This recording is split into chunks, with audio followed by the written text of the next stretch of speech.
Assalamualaikum warahmatullahi wabarakatuh. Hayo, siapa di sini yang sulit memahami penjelasan guru di depan kelas?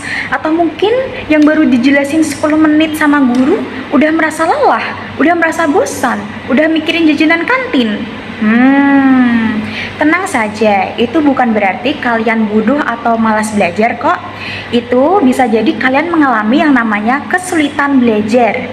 Jadi kesulitan belajar itu apa sih? Kesulitan belajar merupakan keadaan di mana seseorang itu mengalami kesulitan dalam memahami, mengingat, dan mengolah informasi pembelajaran.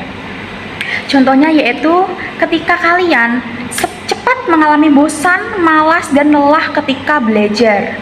Kalian sulit memahami pembelajaran, kalian sulit memahami mengingat kembali pembelajaran, atau mungkin ketika seseorang mengalami yang namanya gangguan akademik, yaitu di mana gangguan tersebut itu meliputi gangguan dalam kesulitan membaca, kesulitan menulis, dan juga kesulitan berhitung. Untuk penyebab faktor-faktornya itu ada dua. Yang pertama disebabkan karena faktor internal, yang kedua karena faktor eksternal. Untuk faktor internal sendiri itu berarti berasal dari dalam diri peserta didik tersebut itu ya. Contohnya yaitu ketika mereka memiliki misalnya nih memiliki gangguan kesehatan atau gangguan mental, atau mungkin saja karena mereka emang dasarnya tuh mudah lelah, mudah bosan, atau mungkin karena adanya perbedaan kemampuan kognitif.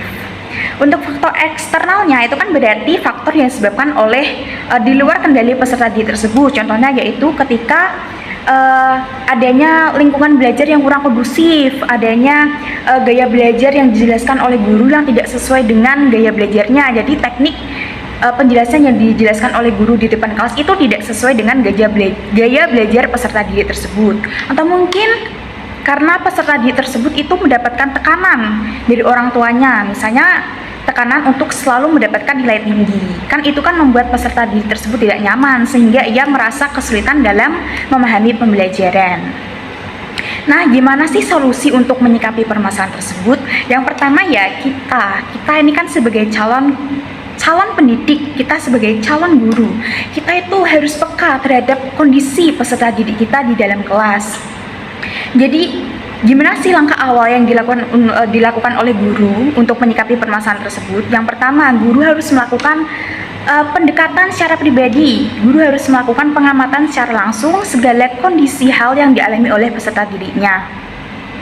Nah, pendekatan ini itu bisa dilaksanakan guru dengan cara bekerja sama dengan orang tua si peserta didiknya. Nah, gunanya apa sih bekerja sama ini? Gunanya yaitu agar guru mendapatkan suatu informasi yang benar-benar nyata dan sesuai dengan yang dialami oleh peserta didik tersebut, dan tidak mengada-ngada gitu loh maksudnya. Nah, dengan guru mengetahui segala kondisi yang dialami peserta didik tersebut, guru itu dapat merancang sebuah strategi atau solusi dari permasalahan tersebut karena ia udah bekerja sama dengan orang tua si anak tersebut. Nah, untuk solusi lain itu gimana sih? Yang pertama ya, yang tentunya yang harus dilaksanakan oleh kita sebagai calon guru, kita itu harus menciptakan lingkungan belajar yang kondusif di dalam kelas. Jadi kita tuh tidak boleh membeda-bedakan anak peserta didik kita harus bersikap adil. Yang paling penting, kita sebagai guru harus cerdas secara emosional. Jadi kita tuh harus cerdas dalam menyikapi sebuah permasalahan yang ada di dalam kelas tersebut. Nah, dengan guru memahami hal-hal tersebut, sudah dipastikan permasalahan ini tuh dapat terselesaikan dengan baik. Mengapa demikian? Karena ya, peserta didik itu kalau dia merasa ada seseorang yang perhatian dengan dirinya, seperti orang terdekatnya lah, pertama dari orang tua, dari guru, dan dari teman sebayanya, otomatis peserta didik tersebut itu akan merasa nyaman, tenang dalam menjalani aktivitas pembelajaran, dan hal tersebut itu tentunya dapat meningkatkan motivasi belajar peserta didik tersebut. Seperti itu. Nah, demikian yang dapat saya sampaikan. Semoga apa yang saya sampaikan dapat bermanfaat untuk teman-teman semuanya. Terima kasih. Wassalamualaikum warahmatullahi wabarakatuh. Sampai jumpa.